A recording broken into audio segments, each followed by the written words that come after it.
हमें चाहे हमें चाहे उत्तम उत्तम वस्त्र मिले, उत्तम वास मिले, उत्तम भोग सामग्री मिले, श्री जी की व्यवस्था है। और चाहे हमें खाने को न मिले, फटे पुराने कपड़ों से तन को ढकने को मिले, चाहे फुटपाथ पे सोने को मिले, हम कभी वृंदावन नहीं छोड़ेंगे। ये निष्ठा धारण करने से ही सब बात बनती है। जो सुख सुविधा का भोगी होता है वो वृंदावन का लाभ नहीं ले सकता। सुख सुविधा देख करके कि भाई बढ़िया कमरा मिल रहा है, बढ़िया भोजन मिल रहा है, बढ़िया वस्त्र मिल रहा है, चलो अब कहीं नहीं तो वृंदावन वास करते हैं, तो आप फेल हो जाओगे आखिरी में।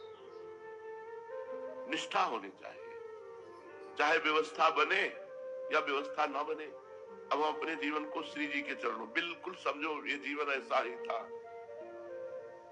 जब किसी आश्रम से निकाले गए तो झोला और श्री जी लेकर राधा वल्लभ जी गए थे, और उतनी देर के रास्ते में मन ने जो चयन किया था उसे हमने देखा था। कहां रहोगे? तो बचपन से कहां रख रहे हैं प्रभु? अपनी गोद में रख रहे हैं, फुटपाथ में रहूंगा। विचार किया था कि हरिवंश महाप्रभु का मंदिर, रात्रि में वहां सो जाऊंगा, दिन में यमुना किनारे शौच आदि स्नान क्रिया हो जाएगी, भिक्षावृत्ति, वृंदावन नहीं छोड़ूंगा। ये मन में नहीं आया कि वृंदावन छोड़ दूं। तो देखो वृंदावन कैसी व्यवस्था की है। ये वृंदावन की व्यवस्था है, हम कोई भगत थोड़ी पटाते हैं, श्री जी सब व्यवस्था करते हैं। ये लाडली जो ने, अगर बहुत पैसे वाला कोई है और महल बना दे तो नौकर ही वास करेगा, वो नहीं वास कर पाएगा। वास करने का सौभाग्य श्री जी स्वयं देती है, और जिसको देती है वही वास कर पाता है। जिनको वृंदा विपिन है, कृपा नहीं की होए, वृंदावन में तवे तो रहन पाई है सोए, वही रह सकता है जिस पर लाडली जो कृपा करके वृंदावन वास की करुणा कर दी। रहो तो हमें ये निष्ठा धारण करनी। हो सकता है आज हमारी ऐसी परिस्थिति हो, आप श्री जी के लिए, वृंदावन के लिए थोड़ा सा भी कष्ट सहेंगे तो परिणाम जो आएगा वो बड़ा मंगलमय आएगा, बड़ा आनंदमय आएगा। श्री वस्त्राभरणादि भी, श्री खूब रुपया है, वस्त्र है, आभूषण है, भारी व्यवस्था है तो ठीक है। और कर पदार्जित कर्त दाहादि भी, यदि कोई हमें मारे, हमारे हाथ पैर काट दे तो भी हम वृंदावन नहीं छोड़ेंगे। हमारे हाथ पैर तोड़ दो, हम वृंदावन में मरेंगे लेकिन हम बाहर नहीं जाएंगे। दाहादि भी, अंदर से जलन हो रही, कोई व्यवस्था नहीं बन रही, कोई भजन नहीं बन रहा, कोई शांति ही नहीं, तो भी नहीं छोड़ना। बाहर से मान लो तुम्हारे मकान में आग लग गई, जल गया, कोई घटना घट गई, तो भी हमें वृंदावन नहीं छोड़ना। श्रीपाद एक बात लिख रहे, निंदाम सस्तव, निंदा करे चाहे लाख कोई, हमें अपनी धाम निष्ठा नहीं छोड़नी। अब कोई कुछ भी कहे, धाम निष्ठा नहीं छोड़। अगर आप धाम को नहीं पकड़ेंगे तो धाम आपको नहीं पकड़ेगा, ध्यान रखना। ये हमने खुल करके देखा है। हर व्यवस्था, जब तक आप वृंदावन से प्रीति नहीं करेंगे, एक तरफ वृंदावन रख दिया जाए, एक तरफ आपके सब संबंध, तो सब संबंधों को आग लगा के वृंदावन वास करें, नहीं मेरा कोई नहीं, तो उसको परम पद की प्राप्ति होती है। आप लोग बड़े भाग्यशाली हैं, कैसे माया छूट गई आपको पता ही नहीं। ये कृपा है लाडली जी की। नहीं, दीवालों से प्रेम हो जाता है, दीवालों से। संस्थाओं कोटि भी कोई बहुत स्तुति करे, यार चलो गांव के तुम प्रधान थे, बड़ा सम्मान हो, पूरा गांव तुम्हारे अनुसार चलता है, ऐसा वैसा। वृंदावन छोड़ के अब जाने वाले, ये वही पकड़ सकता है जो वृंदावन महिमामृत सुने हैं। ये जो हजारों लोग वृंदावन वास कर रहे हैं ना, इसी महिमा के बल से वास कर रहे हैं। नहीं तो घर परिवार छोड़कर बेचारे रिक्शा चलाते, हम देखते हैं ऐसी ऐसी परिस्थिति है, लेकिन हर परिस्थिति में खुशी होकर वृंदावन वास कर रहे हैं। बहु विभूति अत्यंत दैन्यादि भी, बहुत विभूति आ जाए, बहुत रुपया पैसा आ जाए, चलो अब घूमने चलते हैं, चलो अमुक तीर्थ चलते हैं, अमुक नहीं, वृंदावन नहीं छोड़ना। वृंदावन को छोड़ के और तीर्थ दे जात, छान विमल चिंतामणि कौड़ी को ललचात। जैसे कोई विमल चिंतामणि को छोड़कर कौड़ी उठाने जाए, ऐसे वृंदावन को छोड़कर और तीर्थों में जाना है। तीर्थ भगवान के चरण प्रताप से ही बने हैं जितने तीर्थ, और ये भगवान की लीला भूमि है। यहाँ भगवान प्रकट हुए, यहाँ भगवान विविध प्रकार की लीलाएं की, विविध प्रकार की लीलाएं हो रही हैं और होती रहेंगी। ये दिव्य धाम है। दैन्यादि भी, मैं ऐसी परिस्थिति को प्राप्त हो जाऊं कि कोई हमसे बात ही ना करे, कोई पूछेगा, कोई नहीं पूछता। गरीबी में, विपत्ति में, दुख में कोई नहीं पूछता। संसार किसको पूछता है? विभूति ही, वैभव को। तो वृंदावन में कैसी भी परिस्थिति हो छोड़ना नहीं, किसी को छोटा मत समझो। वृंदावन वासी भजनानंदी उगता हुआ सूर्य है, जैसे उगता हुए सूर्य में तेज नहीं दिखाई देता, लेकिन जब उग जाएगा तब तुम्हें पता चलेगा कि भयंकर का दोपहर का वो सूर्य है जिससे तुम आंख नहीं मिला सकते। तो दीन आदमी कैसी भी परिस्थिति हो दीन नहीं होना। एक होता है भागवतिक दीनता, एक होती है विषय दीनता। विषय दीनता नहीं कि हमारे ठीक वस्त्र नहीं, हमारे भोजन नहीं, हमारे वैभव नहीं है। ये बहुत कुछ देखा है, आज भी देख रहे हैं। सिर्फ अपनी निष्ठा में बने रहना, कोई तुम्हारा बाल बांका नहीं कर सकता। अपनी निष्ठा में परीक्षाएं आएंगी, अगर आप परीक्षा में फेल हो जाते हैं तो माया ले जा सकती है, अगर नहीं फेल हुए तो एक ही उत्तर है, हम वृंदावन नहीं छोड़ सकते, चाहे जो कुछ हो जाए, बस आप पास हो जाएंगे। यही पास नहीं हो जाएंगे, वहां भी पास हो जाएंगे। कोई ना कोई रसिक ठेका ले लेगा तुम्हारे कल्याण का। जाओ पड़े रहो वृंदावन, तुम्हारा काम हो जाएगा। तो विश्वास करो, श्री जी बोल रही, तुमसे श्री जी नीलांबर धारण करके बात करने नहीं आएंगी, इतनी योग्यता नहीं है। तो श्री जी किसी रसिक के मुख से बुलवा देंगे, जाओ पड़े रहो। अपने को बस इतनी बात पकड़े रहना, वृंदावन नहीं छोड़ना, वृंदावन नहीं छोड़ना, चाहे जो कुछ हो जाए। अब मैं मरूंगा वृंदावन, श्री जी मिल जाएंगे यार। अनंत जन्मों की साधना से भी जो काम नहीं बनता वो वृंदावन धाम अपनी कृपा से बना रहा है। इसलिए हम सबसे प्रार्थना करते हैं, ये हम अपनी दुख सुख की बातें तुम्हें इसीलिए बताते हैं कि हर एक के साथ ऐसी परिस्थिति हो सकती है, कोई घटना घट सकती है। आप वृंदावन मत छोड़ना, वृंदावन को ऐसे पकड़े रहना जैसे हम अपने प्राणों को छोड़ने के लिए तैयार नहीं है, ऐसे हम वृंदावन को नहीं छोड़ सकते। और अगर प्राण छूट जाए वृंदावन में तो पक्का हमारा परम कर, हम महापापी भी होंगे तो हमें अगला जन्म वृंदावन में होगा, और फिर उस पाप के दंड को भोग कर श्री जी को प्राप्त हो जाएंगे। जीवान्यव मृतो यथा न विकृतिम, जीवित रहूं या आज मर जाऊं न विकृतिम। वृंदावन की निष्ठा में फर्क नहीं पड़ना चाहिए। एक ही बात हम आपसे कह रहे हैं, भजन बने न बने, धर्म कर्म बने न बने, पड़े रहो वृंदावन। जैसे भी हो तुम्हारा मंगल। आप ये न सोचो कि आज आपकी परिस्थिति क्या है, आप ये सोचो आज आप हो कहां, वृंदावन में। और वृंदावन प्रिया प्रीतम की कामना पूर्ण करता है। आप तो जीव हो, मुझ गरीब के पास, जिसके पास खाने के लिए नहीं, पहनने के लिए नहीं, रहने के लिए नहीं, ये क्या कोई किसी से मांगा है क्या? ये वृंदावन कल्पतरु है, वो व्यवस्था की है। तो क्या प्रेमानंद का वृंदावन है क्या? पर आप भी अगर वृंदावन की निष्ठा से रहते हैं तो आप देख लेना, निहाल हो जाएंगे, निहाल हो जाएंगे। वृंदावन एक एक को देख रहा है, हम बड़ी सूक्ष्मता से देखते हैं। यदि आप चालबाजी से, तो चालबाजी वृंदावन में नहीं चलेगी, फिर भागना पड़ेगा। और सहज स्वभाव से आ गए कि अब तो देखते हैं जैसी भी परिस्थिति होगी, कोई कैसे भी रखेगा, पोछा लगाने को कहेगा तो लगा दूंगा, पर वृंदावन नहीं छोड़ूंगा। तो एक दिन देख लेना कि आपको वृंदावन कैसे रहता है। इसलिए जीवन नेव मृतो यथा, चाहे हमारा जीवन जीवित रहे या मर जाए, हमारी निष्ठा में विकृति नहीं आएगी। मैं वृंदावन वासी हूं, वृंदावन वास करूंगा।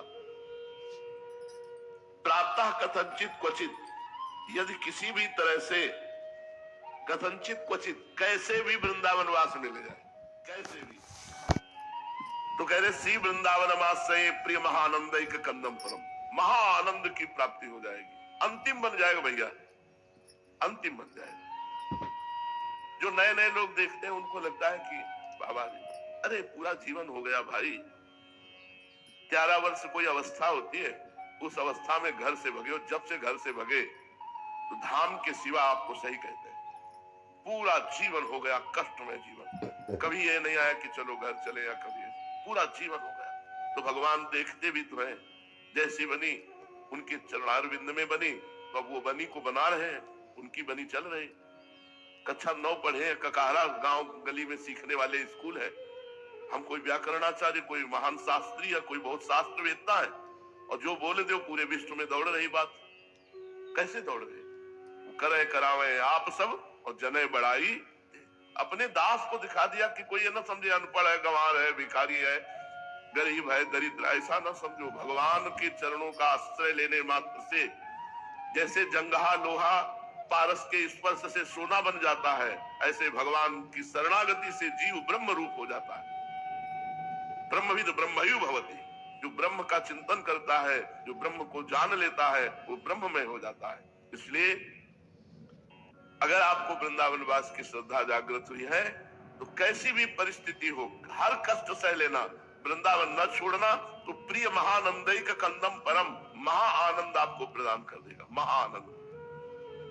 बस एक बात पकड़ लो कि अब जितना जीवन है वो वृंदावन में व्यतीत करे। हर व्यवस्था वृंदावन, हर व्यवस्था एक एक, जैसे माँ अपने बच्चे को देखती है प्रतिपल, ऐसे वृंदावन अपने शरणागत को प्रतिपल देख रहा है। ये मत सोचना कि तुम घास फूस में आसन लगाए पड़े हो, तुम्हें कोई देख नहीं रहा, नहीं। तुम्हारा इष्ट वृंदावन और प्रिया प्रीतम तुम्हें देख रहे हो। जिस दिन वो तुम्हें परिपक्व कर लेंगे, फिर तुम्हें ऐसे उठा देंगे कि पूरा विश्व देखेगा। इसलिए वृंदावन की निष्ठा में परिपूर्ण रहो। चलते हैं, महाप्रभु चैतन्य देव की पावन लीला प्रसंग चल रहा है। अद्वैताचार्य जी ने भगवान चैतन्य देव को ये माना कि मैंने जो जीवन हो गया तुलसी दल अर्पित करते हुए, गंगा जल से तुलसी जी का सेवन करते हुए, भगवान शालिग्राम की आराधना करते हुए, भगवान हरि की आराधना करते हुए, उसका मुझे फल कि चैतन्य महाप्रभु प्रकट हुए। पर बार बार आता, क्या यही वो है जिनकी मैं आराधना कर रहा हूं? कई परीक्षाएं ली, हर परीक्षा में यही आता कि भगवान है। फिर भी मन में रहता, क्या मेरे भगवान यही है? महाप्रभु उनकी इस बात को समझ रहे थे। उस दिन संकीर्तन के अनंतर 2-3 दिन हुए और अद्वैताचार्य जी शांतिपुर को चले गए। उनके मन में अब भी प्रभु के प्रति संदेह भाव बने हुए थे। उनका मन अब भी दुविधा में था कि क्या हमारे इष्ट देव ही है या नहीं। इसलिए एक दिन वे संशय बुद्धि से फिर शांतिपुर से नवद्वीप पधारे और वैसे उनका हृदय प्रभु की ओर स्वतः ही आकर्षित हो गया। वो महाप्रभु को देखते ही आनंद में मगन हो जाते, पर वृत्ति एक उदय हो जाती, क्या ये भगवान है? कोई महाभागवत अवतरित हुई है, ये बात तो ठीक है, लेकिन क्या ये साक्षात भगवान है? भीतर से बिना विश्वास के आनंद की अनुभूति टिकती नहीं है। महाप्रभु को देखते सब बात होती, पर अंदर ये बात आती है कि साक्षात भगवान है। उस समय प्रभु श्रीवास पंडित के यहाँ भक्तों के साथ श्री कृष्ण कथा कर रहे थे। आचार्य को आया देख करके महाप्रभु चैतन्य देव भक्तों के सहित उनके सम्मान के निमित्त उठ खड़े हुए। प्रभु ने बड़ी श्रद्धा भक्ति के साथ अद्वैताचार्य को प्रणाम किया। आचार्य भी लजाते हुए अपने श्वेत बालों से प्रभु के पाद पद्मों की पराग को पोंछा, अर्थात उनके चरणों में मस्तक रखकर प्रणाम किया। उपस्थित सभी भक्तों को आचार्य ने प्रेमालिंगन दान दिया और प्रभु के साथ वे सुखपूर्वक बैठ गए। सबके बैठ जाने पर प्रभु ने मुस्कुराते हुए कहा, देखो भाई, यहाँ सीतापति विराजमान है, अब किसी को भय नहीं। सीता नाम था अद्वैताचार्य जी की पत्नी को, सीता देवी कहते थे। तो चैतन्य महाप्रभु ने कहा, सीतापति विराजमान है, अद्वैताचार्य जी के लिए संबोधन किया। अब किसी को भय नहीं करना चाहिए, हम तो निर्भय हो गए, वे हमारा शमन न कर सकेंगे, अर्थात कोई भी विरोधी अब हमें परास्त नहीं कर सकता। कुछ बनावटी गंभीरता धारण करते हुए अपने चारों ओर देखते हुए आचार्य ने कहा, यहाँ सीतापति रघुनाथ तो दृष्टिगोचर हो नहीं रहे, यदुनाथ अवश्य विराजमान है, अर्थात भगवान श्री कृष्ण अवश्य विराजमान है। चैतन्य महाप्रभु के लिए संबोधन किया। प्रभु उसका रहस्य समझ करके कुछ मुस्कुराते हुए लज्जायुक्त हो गए। बात को उड़ाने के निमित्त से कहने लगे, देखो हम तो चिरकाल से आशा लगाए बैठे थे कि हम सभी लोग आपकी छत्र छाया में रहकर श्री कृष्ण कीर्तन करते, किंतु आप शांतिपुर जा विराजे, ऐसा हम लोगों से क्या अपराध बन गया? अद्वैताचार्य जी इसका कुछ उत्तर देने नहीं पाए थे कि बीच में ही श्रीवास पंडित बोल उठे,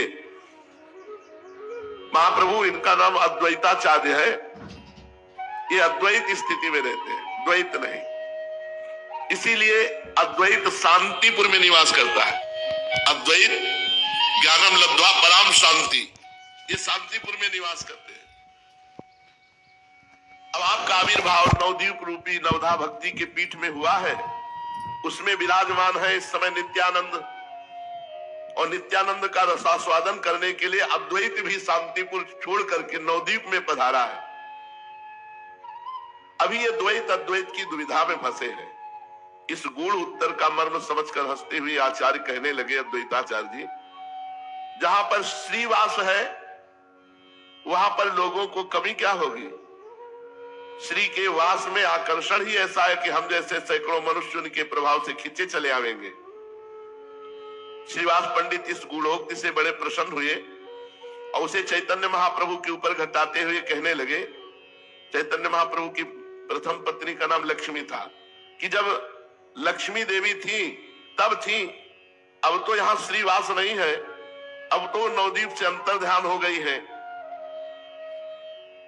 प्रभु ने जब देखा श्रीवास बात हमारे ऊपर घटाने लगे, तब जल्दी से कहने लगे, पंडित जी ये आप कैसी बात कर रहे हैं? श्री के माने हैं प्रभु के भक्त, और जहां आप जैसे भक्त विराजमान है वहां श्री का वास अवश्य ही होना चाहिए। भला ऐसे स्थान को छोड़कर भक्ति श्री कहां जा सकती है? इस पर अद्वैताचार्य जी कहने लगे, हाँ ठीक है बात कही, श्री के बिना हरि रह ही कैसे सकते हैं? तो श्री अब विष्णु प्रिया नाम रख करके नवद्वीप में अवस्थित है। उन्हीं के साथ आप विराजमान हैं। विष्णु प्रिया भी श्री जी है, क्योंकि विष्णु प्रिया लक्ष्मी, बड़ा भक्तों का भाव। श्री विष्णु प्रिया बन करके अब श्री नवद्वीप में विराजमान है। बात को दूसरी ओर घटाते हुए महाप्रभु ने कहा, श्री तो सदा से ही विष्णु प्रिया है, ये भक्ति प्रियो माधवा, भगवान को तो सदा भक्ति प्यारी है, इसलिए श्री का सही उत्तर भक्ति ही है।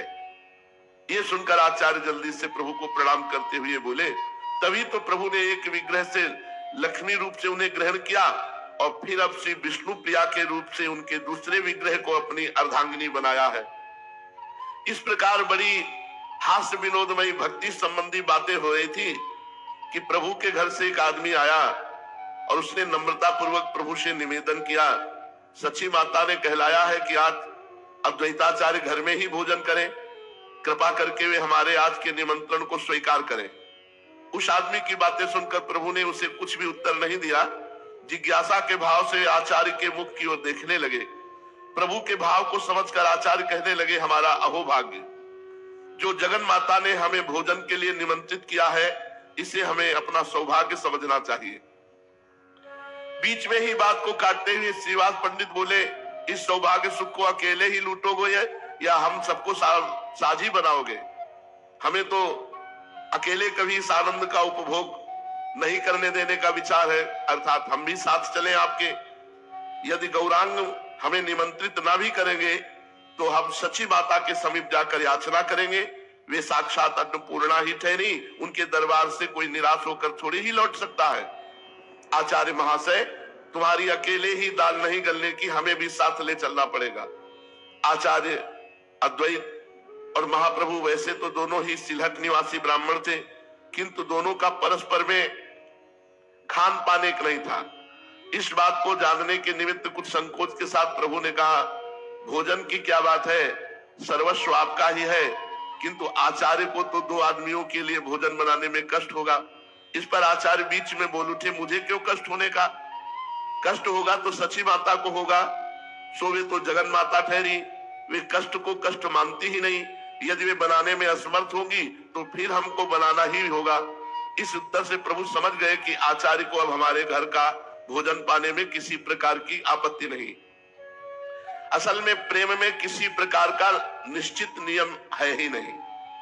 ये नहीं कह सकते कि सभी प्रेमी सामाजिक नियमों को भंग कर दे या सभी प्रेमी अन्य लोगों की भांति सामाजिक नियमों का पालन ही करे। इनके लिए कोई निश्चित नियम नहीं। भगवान राम जैसे सर्वश्रेष्ठ प्रेमी ने सीता जी की परीक्षा की, अग्नि परीक्षा ली और फिर अंत में सीता जी को वनवास दिया। इसके लिए कोई कह नहीं सकता कि इसका क्या कारण। लक्ष्मण का परित्याग जैसे असह्य और वेदनापूर्ण कार्यों को इसलिए किया जिससे लोक संग्रह का धर्म अक्षुण्ण बना रहे। इसके विपरीत भगवान श्री कृष्ण ने प्रेम के पीछे सामाजिक नियमों की कोई परवाह नहीं की। अभी देखा जाता है बहुत से अत्यंत प्रेमी सामाजिक और धार्मिक नियमों में दृढ़ रहकर बर्ताव करते हैं, और बहुत से इन सब की उपेक्षा भी करते देखे गए हैं। इसीलिए प्रेम पंथ के लिए कोई निश्चित नियम निर्धारित नहीं किया जा सकता। ये तो नियमों से रहित अलौकिक पंथ है। आचार्य के लिए प्रभु के घर में क्या संकोच था। प्रेम में कोई नेम रह नहीं जाता और नेम के बिना प्रेम होता नहीं। पहले जो ब्राह्मण लोग थे बड़े नियम वाले होते थे। ब्राह्मण के भी घर जाएंगे तो अपने हाथ से बनाएंगे और अपने हाथ से बनाकर प्रभु को भोग लगा के पाएंगे। तो अद्वैताचार्य जी भी ऐसा करते थे। इसीलिए महाप्रभु ने पूछा कि आपको और भक्तों का बनाने में तो कष्ट होगा, तो उनका मैं क्यों बनाऊं, सच्ची माता बनाएंगी। तो महाप्रभु समझ गए कि अब हमारे घर का पाने में इनको कोई संकोच नहीं। स्वीकृति लेकर वो मनुष्य माता से कहने चला गया। इधर अद्वैताचार्य जी ने धीरे से कोई बात श्रीवास पंडित के कान में कही। आप में दोनों को धीरे धीरे बातें करते देखकर चैतन्य महाप्रभु हंसते हुए कहने लगे, दोनों पंडितों में क्या गुपचुप बातें हो रही है, हम उन बातों को सुनने के अधिकारी नहीं है क्या। प्रभु की बात सुनकर आचार्य तो कुछ लज्जित से होकर चुप हो गए, किंतु श्रीवास पंडित थोड़ी देर में ठहरकर कहने लगे, प्रभु आचार्य अपने मन में अत्यंत दुखी हैं। वे कहते हैं प्रभु ने नित्यानंद जी के ऊपर तो कृपा करके उनको अपना असली रूप दिखा दिया, किंतु न जाने क्यों हमारे ऊपर कृपा नहीं करते। हमें पहले आश्वासन भी दिलाया था कि तुम्हें अपना रूप दिखावेंगे, किंतु अभी तक हमारे ऊपर कृपा नहीं हुई। कुछ विस्मय सा प्रकट करते हुए चैतन्य महाप्रभु ने कहा, मैं समझा नहीं, असली रूप कहने से आचार्य का क्या अभिप्राय है।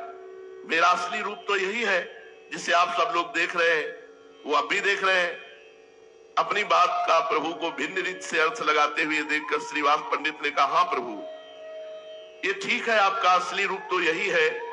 हम सब भी इसी गौर रूप की श्रद्धा भक्ति के साथ वंदना करते हैं, किंतु आपने आचार्य को अन्य रूप के दर्शनों का आश्वासन दिलाया था, वे उसी आश्वासन का स्मरण मात्र करा रहे हैं। श्रीवास के ऐसे उत्तर से संतुष्ट होकर महाप्रभु कहने लगे, पंडित जी आप तो सब कुछ जानते हैं, मनुष्य की प्रकृति सदा एक सी नहीं रहती, वो कभी कुछ सोचता है कभी कुछ। जब मेरी उन्माद की अवस्था होती है तब उसमें न जाने मैं क्या क्या बक जाता हूँ, उसका स्मरण मुझे स्वयं ही नहीं रहता। मैंने अपनी उन्माद अवस्था में आचार्य से कुछ कह दिया होगा, उसका स्मरण मुझे अब बिल्कुल नहीं है। ये सुनकर कुछ दीनता के भाव से श्रीवास पंडित ने कहा, प्रभु आप हमारी हर समय क्यों वंचना किया करते हैं। लोगों को जब उन्माद होता है तब उनसे अन्य लोगों को बड़ा भय होता है, लोग उनके समीप जाने तक में डरते हैं, किंतु आपका उन्माद तो लोगों के हृदयों में अमृत सिंचन सा करता है। भक्तों को उससे बढ़कर कोई दूसरा आनंद ही प्रतीत नहीं होता। क्या आपको उन्माद सचमुच में उन्माद? यदि ऐसा हो तो फिर भक्तों को इतना अपूर्व आनंद क्यों होता है? आप में सर्व सामर्थ्य है, आप जिस समय जैसा चाहे रूप दिखा सकते हैं। महाप्रभु ने कहा, पंडित जी सचमुच आप विश्वास कीजिए, किसी को कोई रूप दिखाना मेरे बिल्कुल अधीन नहीं है। किस समय कैसा रूप बन जाता है इसका मुझे स्वयं पता नहीं चलता। आप कहते हैं कि आचार्य श्याम सुंदर रूप के दर्शन करना चाहते हैं, ये मेरे हाथ की बात थोड़ी ही है, ये तो उनकी दृढ़ भावना के ऊपर निर्भर करता है। उनकी जैसे रूप में प्रीति होगी उसी भाव के अनुसार उन्हें दर्शन होंगे। यदि उनकी उत्कृष्ट इच्छा है, यदि यथार्थ में वे श्याम सुंदर रूप का ही दर्शन करना चाहते हैं तो आंखें बंद करके ध्यान करें, बहुत संभव है वे अपनी भावना के अनुसार श्याम सुंदर की मनोहर मूर्ति के दर्शन कर सकेंगे। प्रभु की ऐसी बात सुनकर आचार्य ने कुछ संदेह और कुछ परीक्षा के भाव से आंखें बंद कर ली। थोड़ी देर में भक्तों ने देखा आचार्य मूर्छित होकर पृथ्वी पर गिर पड़े। लोगों ने उनके शरीर को स्पर्श करके देखा तो उसमें चेतना मालूम ही नहीं पड़ी। श्रीवास पंडित ने उनकी नासिका के छिद्रों पर हाथ रखा, उन्हें ऐसा प्रतीत हुआ मानो उनकी सांस चल ही नहीं रही है। इन सब लक्षणों से तो यही प्रतीत होता था कि उनके शरीर में प्राण ही नहीं है, किंतु चेहरे की कांति समीप के लोगों को चकित बनाए हुए थी। उनके चेहरे पर प्रत्यक्ष तेज चमक रहा था, संपूर्ण शरीर रोमांचित हो रहा था। सभी भक्त उनकी ऐसी अवस्था देखकर आश्चर्य करने लगे। श्रीवास पंडित ने घबराहट के साथ प्रभु से पूछा, प्रभु आचार्य की कैसी दशा हो गई है, न जाने क्यों वे इस प्रकार मूर्छित और संज्ञा शून्य से हो गए हैं। चैतन्य महाप्रभु ने कहा, आप लोगों को किसी प्रकार का भी भय नहीं करना चाहिए। मालूम होता है आचार्य को हृदय में अपने इष्ट देव के दर्शन हो गए हैं, उसी के प्रेम में ये मूर्छित हो गए हैं, मुझे तो ऐसा ही अनुमान होता है। गदगद कंठ से श्रीवास पंडित ने कहा, प्रभु अनुमान और प्रत्यक्ष दोनों ही आपके अधीन है। आचार्य सौभाग्यशाली है जो इच्छा करते ही उन्हें आपके श्याम सुंदर रूप के दर्शन हो गए। हतभाग्य तो हम ही हैं जो हमें इस प्रकार का कभी भी सौभाग्य प्राप्त नहीं हुआ। अस्तु अपना अपना भाग्य ही तो है, ना हो हमें किसी और रूप का दर्शन, हमारे लिए तो गौरांग रूप ही यथेष्ट है। अब ऐसा अनुग्रह कीजिए जिससे आचार्य को होश आ जाए। श्रीवास जी की बात सुनकर महाप्रभु ने कहा, आप भी कैसी बात कहते हैं, मैं उन्हें कैसे चेतना कर सकता हूं, वे स्वयं ही चैतन्य होंगे। देखो देखो आचार्य अब कुछ कुछ आंखें खोलने लगे हैं। प्रभु का इतना कहना था कि आचार्य की मूर्छा धीरे धीरे भंग होने लगी। जब वे स्वस्थ हुए तो श्रीवास पंडित ने पूछा, आचार्य क्या देखा? श्रीवास के पूछने पर गदगद कंठ से आचार्य कहने लगे, ओहो अद्भुत रूप के दर्शन हुए। वे ही श्याम सुंदर बनवारी, पीत पटधारी, मुरली मनोहर मेरे सामने प्रत्यक्ष प्रकट हुए। मैंने प्रत्यक्ष देखा, स्वयं गौरांग ने ही ऐसा रूप धारण किया, मेरे हृदय में प्रवेश किया और अपनी मंद मंद मुस्कान से मुझे बेसुध सा बना दिया। मेरा मन अपने अधीन नहीं रहा। मैं श्याम सुंदर की उस रूप माधुरी को पान करने में ऐसा तल्लीन हुआ कि अपने आप को ही खो बैठा। थोड़ी देर के पश्चात वो मूर्ति गौरांग रूप धारण करके मेरे सामने आ बैठी। तभी मुझे चेतना हुई। ये कहते कहते आचार्य प्रेम के कारण गदगद कंठ से रुदन करने लगे। उनकी आंखों की कोरों में से ठंडे आंसुओं की दो धारा सी बह रही थी। प्रभु हंसते हुए कुछ बनावटी उपेक्षा के साथ का मालूम पड़ता है आचार्य ने गत रात्रि में जागरण किया है, इसलिए आंखें बंद करते ही नींद आ गई और उसी नींद में इन्होंने स्वप्न में देखा है, उसी स्वप्न की बातें ये कह रहे हैं। महाप्रभु की ऐसी बात सुनकर आचार्य अधीर होकर प्रभु के चरणों में गिर पड़े और गदगद कंठ से कहने लगे, प्रभु मेरी अब अधिक वंचना न कीजिए, अब तो आपके श्री चरणों में विश्वास उत्पन्न हो जाए, ऐसा ही आशीर्वाद दीजिए। प्रभु ने वृद्ध आचार्य को उठाकर गले से लगाया और प्रेम के साथ कहने लगे, आप परम भागवत हैं, आपकी निष्ठा बहुत ऊंची है। आपके निरंतर ध्यान का ही प्रत्यक्ष फल है कि नेत्र बंद करते ही आपको भगवान के दर्शन होने लगे हैं। चलिए अब बहुत देर हो गई, माता भोजन बनाकर हम लोगों की प्रतीक्षा कर रही होगी, आज हम सब साथ ही साथ भोजन करेंगे। प्रभु की आज्ञा पाकर श्रीवास के सहित आचार्य अद्वैत महाप्रभु के घर चलने को तैयार हो गए। घर पहुंचकर प्रभु ने देखा माता सब सामान बनाकर चौके में बैठी सब लोगों के आने की प्रतीक्षा कर रही है। प्रभु ने जल्दी से हाथ पैर धोकर आचार्य और श्रीवास पंडित के स्वयं पैर धुलाए और उन्हें बैठने को सुंदर आसन दिया। दोनों के बहुत आग्रह करने पर प्रभु भी आचार्य और श्रीवास को बैठालकर बीच में भोजन के लिए बैठ गए।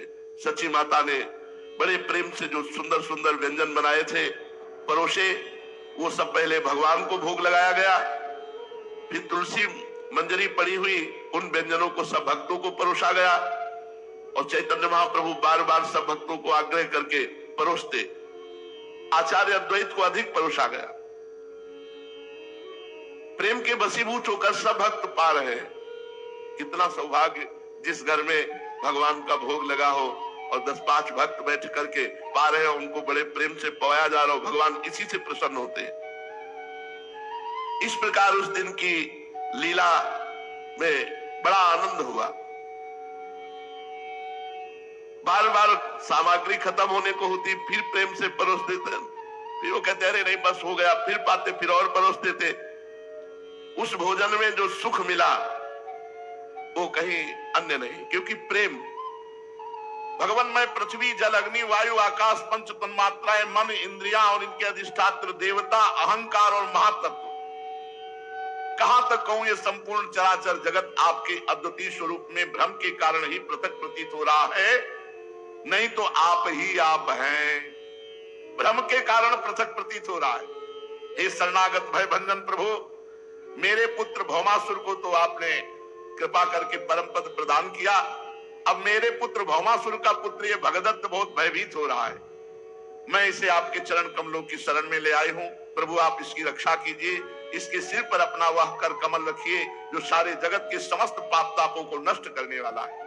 परीक्षित, जब पृथ्वी ने भक्ति भाव से विनम्र होकर इस प्रकार भगवान श्री कृष्ण की स्तुति प्रार्थना की, तब उन्होंने भौमासुर के पुत्र भगदत्त को अभयदान दिया और भौमासुर के समस्त संपत्तियों से संपन्न महल में प्रवेश किया। वहां जब महल को खुलवाया तो भौमासुर ने बलपूर्वक राजाओं से 16,100 राजकुमारियां छीनकर कैद कर रखी थी। जब भगवान ने उन राजकुमारियों को मुक्त किया तो सब पहला दर्शन भगवान श्री कृष्ण का कर गई। जब से बंद हुई, देखते ही सम्मोहित हो गई और उन्होंने मन ही मन संकल्प किया कि आज तक मैंने कभी कोई साधना की हो, व्रत किया हो, उपवास किया हो, नियम किया हो तो भगवान श्री कृष्ण मुझे पति रूप में प्राप्त हो। मन ही मन भगवान को अपने परम प्रीतम पति के रूप में वर्ण कर लिया। राजकुमारियों ने 16,100 ने प्रत्येक अलग अलग ये संकल्प किया कि श्री कृष्ण मेरे पति हों। हे विधाता मेरी इस अभिलाषा को पूर्ण करो। और सब ने भगवान के चरणों में प्रणाम किया, भगवान के चरणों का आश्रय लिया। और भगवान सबके मन की बात जानने वाले हैं। भगवान ने उन राजकुमारियों से कहा तुम निर्भय हो जाओ और तुमने जो कामना की है उसकी तुम्हें प्राप्ति होगी। और सबको सुंदर सुंदर वस्त्र पहनाने का आदेश किया। दासियों ने सुंदर वस्त्र पहनाए, 16,100 पालकियां मंगाई, एक एक राजकुमारी को सुंदर सुसज्जित करके द्वारिका भेजा और वहां से बहुत बड़ा खजाना, रथ, घोड़े, अतुल संपत्ति ये सब भेजी द्वारिका। ऐरावत के वंश में उत्पन्न हुए वेगवान 4-4 दांत वाले सफेद रंग के 64 हाथी वो भी द्वारिका भेजे। इसके बाद भगवान श्री कृष्ण ने सत्यभामा जी को लेकर के कहा चलो तुम्हें देवराज इंद्र की राजधानी के दर्शन करावे। गरुड़ जी से कहा ले चलो, स्वर्ग ले चलो। वायु से तीव्र गति मन की और मन से भी तीव्र गति गरुड़ जी की है। जैसे आप अमेरिका गए तो सोचो अमेरिका पहुंच गया, मन पहुंच गया। इससे भी तीव्र गति गरुड़ जी का। स्वर्ग चलना है तो है पूरा होते हुए स्वर्ग पहुंच गए। स्वर्ग चलना है महाराज स्वर्ग आ गए। गरुड़ जी महाराज ऐसे भगवान के वाहन ऐसे थोड़ी वाहन की कितने 100 किलोमीटर रफ्तार में चले गए, कई बजे पहुंचेगा, ऐसा नहीं है। स्वर्ग चलना है, महाराज आ गया। ये तो मन की गति है। आपने ऑस्ट्रेलिया, अमेरिका कुछ भी जो देखा है आप देखो, सोचो ऑस्ट्रेलिया पहुंच गया मन और मन से भी कई गुना बढ़कर तीव्र गति गरुड़ जी की है और गरुड़ जी से भी कई गुना बढ़कर के तीव्र गति भगवान श्री हरि की है। तभी तो जब देखा गजेंद्र के पास गरुड़ ने तो छोड़ करके भगवान तुरंत गरुड़ को भी छोड़ दिया और तुरंत बचा, क्योंकि वो डूबने में कितना समय लगता है। महाराज भगवान श्री कृष्ण चंद्रजू देवराज इंद्र की राजधानी अमरावतीपुरी में गए। देवराज ने देखा कि भगवान पधारे तो इंद्राणी के सहित सत्यभामा और भगवान श्री कृष्ण का पूजन किया। फिर देव माता आदित्य को प्रणाम करके भगवान ने कहा माता ये अपने कुंडल स्वीकार करो, भौमासुर मारा गया। सत्यभामा जी से कहा चलो देवपुरी की तुम्हें वाटिकाएं दिखा देते हैं, उपवन अब जहां आप सराय विहार करते हो सुंदर। बताया ये पारिजात है, ये कल्पतरु है, इसकी ये महिमा, इसकी ये महिमा है।